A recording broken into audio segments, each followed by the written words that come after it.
where we take one idea, one concept, and in 5 minutes we make you smarter about that. And that is something I know you like and you appreciate because I see your comment and I want to thank you for that. So this week we're going to talk about a central question, which is how can we decentralize and transition to a more sustainable and resilient energy system? That is a question, right? And I want to start by looking at one concept that I'm sure you heard about, DER. Do you know what DER stands for? It stands for distributed energy resources, right? In today's world where we have energy demand that is increasing rapidly, it is becoming very important to look towards sustainable and distributed energy solutions, right? Because just having a centralized system, we've seen in many countries, it becoming problematic. So in this video, that is what we're going to be discussing. We're going to be discussing the DER and how they can help the effort to decentralize our energy system.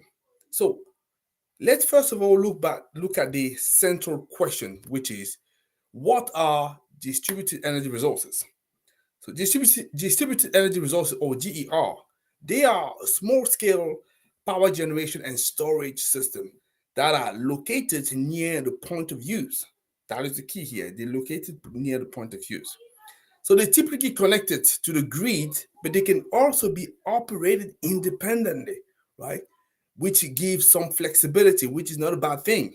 And they can include renewable energy sources like solar, like wind, like hydropower, as well as energy storage like batteries, right? So, like I said, there's a diversity there. So when you look at DER, so what kind of benefit could you immediately think about?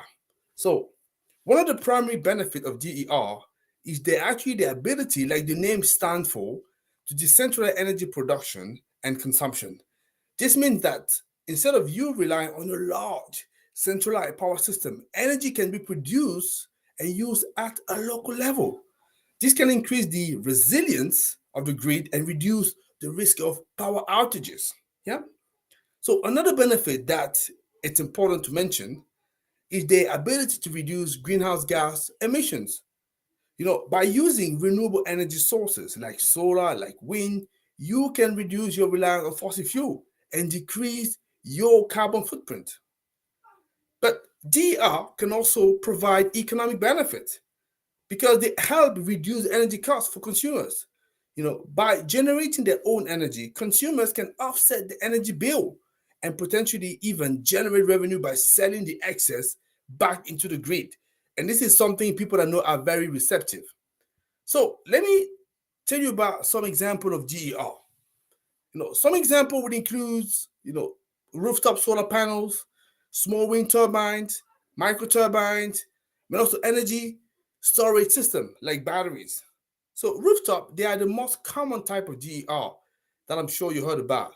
What they do is generate electricity from the sun rays, and they can be installed on your residential, on your commercial, but also on your industrial buildings. For small wind turbine, that's another type of DER. They generate electricity from the wind and they can be installed on a small plot of land or on a building, right? So microturbine, they are small gas-fired power generator that can produce also the electricity, but also the heat. They are typically used in industrial and also commercial applications.